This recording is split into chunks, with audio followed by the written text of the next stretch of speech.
இந்த டயபெட்டிஸ் வந்துட்டாலே நம்ம வாழ்க்கையில நிறைய ரெஸ்ட்ரிக்ஷன்ஸ் வந்துடும். பிடிச்ச மாதிரி எல்லாம் சாப்பிட முடியாது. பாடியில ஏதாவது ஊண்டு இருந்தா ரொம்ப ஸ்லோவா தான் ஹீல் ஆகும். சுகர் பிளக்சுவேஷன்னால எப்பவுமே ஒரு டயர்ட்னஸ் இருந்துட்டே இருக்கும். இது கூடவே ஸ்ட்ரெஸ், அடிக்கடி டாக்டரை பாக்குறது அப்படின்னு எப்ப பார்த்தாலும் ஸ்ட்ரெஸ் தான். ஆனா ஒரு நல்ல விஷயம் என்னன்னு சொன்னா, உங்க டெய்லி லைஃப்ல நான் சொல்ற மாதிரி சில பிராக்டிஸ் இன்க்ளூட் பண்ணினீங்கன்னு சொன்னா டயபெட்டிஸ் வராமலே நம்ம ப்ரிவென்ட் பண்ணிக்கலாம். இதுல ஃபர்ஸ்ட் நம்ம சர்க்கேடியன் ரிதத்தோட சிங்கா இருக்கிறது, அதுதான் நம்ம மெட்டபாலிசம் நல்ல ரெகுலேட்டடா இருக்கிறதுக்கு ரொம்ப முக்கியமான விஷயம். அடுத்தது நம்ம உணவு. ஒரே மாதிரியான டயட் எல்லாருக்கும் ஒர்க் அவுட் ஆகாது. அதனால நம்மளுடைய பாடி கான்ஸ்டிடியூஷன், நம்ம ஆக்டிவிட்டி லெவலுக்கு தகுந்தவாறு பர்சனலைஸ்டான டயட் ரெக்கமெண்டேஷன் நம்ம புரிஞ்சுக்கிட்டு அதுபடி நம்ம கடைபிடிக்கணும். இன்னொரு விஷயம் முக்கியமா, ஸ்ட்ரெஸ் அப்படியே கண்டினியூஸா இருக்க விடாதீங்க. அதை கேரி ஃபார்வர்ட் பண்ணாம அப்பப்போ ஸ்ட்ரெஸ் மேனேஜ் பண்ணி கிளியர் பண்ணுங்க. ஏன்னா ஸ்ட்ரெஸ்ஸுக்கு டைரக்டாவே அந்த சுகரை ஸ்பைக் பண்ணக்கூடிய ஒரு பவர் இருக்கு. லாஸ்டா ரெகுலரா எக்ஸசைஸ் அப்படிங்கிறது இதுக்கு ஒரு அடிப்படையா உள்ள தேவை.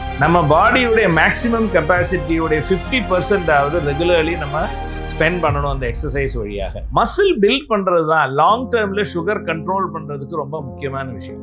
ஏன்னா மசில்ஸ் தான் biggest sugar burning machine. Diabetes வந்த பிறகு நீங்க டேமேஜ் கண்ட்ரோல் பண்ண ட்ரை பண்றதுக்கு பதிலா இதெல்லாம் நீங்க இப்பவே ஃபாலோ பண்ண ஸ்டார்ட் பண்ணீங்கன்னா வாழ்க்கை பூரா டேப்லெட்ஸ் எடுக்க வேண்டிய ஒரு சூழ்நிலையே வராது.